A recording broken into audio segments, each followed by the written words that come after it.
আমাদের অনেক অনিয়মের কারণে সড়ক পরিবহন শ্রমিকের একটা বিশৃঙ্খলা এবং রাষ্ট্রীয় অনেক অনুদান থেকে শ্রমিকরা বঞ্চিত ছিল। আপনারা জানেন, বিগত দিনে বিএনপি সরকারের প্রধানমন্ত্রী দেশনেত্রী বেগম খালেদা জিয়া কর্তৃক পরিবহন শ্রমিকদের জন্য কল্যাণ তহবিল উনি করে গিয়েছিলেন, যেটাকে এককালীন 10 কোটি টাকা উনি দিয়েছিলেন। সে টাকা এবং শ্রমিক কল্যাণ তহবিলটা আমরা গত আওয়ামী লীগ সরকারের সময় ব্যবহার করতে পারি নাই শ্রমিকের কল্যাণে।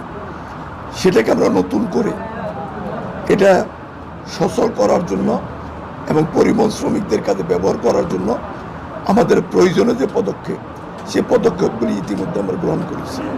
অন্তর্বর্তীকালীন সরকার আমাদের সেই কল্যাণ ফান্ড আরও শক্তিশালীভাবে যাতে আমরা শ্রমিকদের স্বার্থে ব্যবহার করতে পারি, ওনারা তার প্রতিশ্রুতি দিয়েছেন, আমাদেরকে আশ্বস্ত করেছেন। তা আমরা যে কোনো পঙ্গু শ্রমিক, দুর্ঘটনায় কোনো আহত শ্রমিক, তাদের কল্যাণে এই অর্থটা ব্যয় করব। পাশাপাশি কোনো শ্রমিক দুর্ঘটনা মারা গেলে প্রত্যেকটা শ্রমিকের পক্ষ থেকে তাদের একটা কল্যাণ তহবিল থাকে। যেমন আমি আমার সংগঠন গাজীপুর জেলা সড়ক পরিবহন শ্রমিক ইউনিয়নের পক্ষ থেকে একটা শ্রমিক মারা গেলে আমরা 50,000 টাকা সে পরিবারকে দিই। আর রাষ্ট্রীয়ভাবে সে শ্রমিকের কাগজপত্র ঠিক করে কল্যাণ তহবিলে জমা দিলে অন্তত সে পরিবার 5 লক্ষ টাকা পায়। একটা পঙ্গু শ্রমিক নিচে 50,000, উপরে 2 লক্ষ টাকা পর্যন্ত পায়। এটা নিয়মের মধ্যে থেকে গভর্নমেন্টেরও এটা পর্যাপ্ত ফান্ড।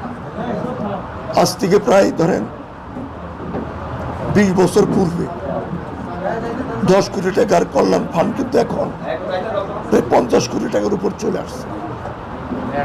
অতএব আমরা এই কল্যাণমুখী সংগঠনটাকে আমরা সুন্দর সুষ্ঠুভাবে পরিচালনা করতে প্রস্তুত।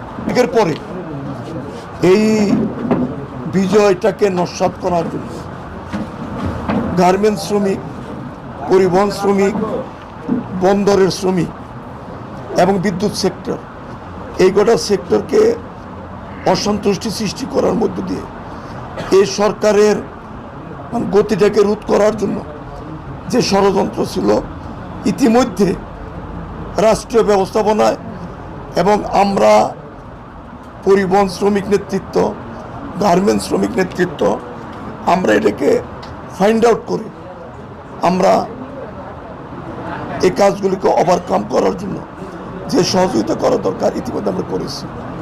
প্রায় 40টার উপরে আমরা মিটিং করেছি গার্মেন্টস নিয়ে, সারা দেশে পরিবহনকে নিয়ে মিটিং করেছি। যে সরকার এবং রাষ্ট্রকে আমরা সহযোগিতা করতে চাই।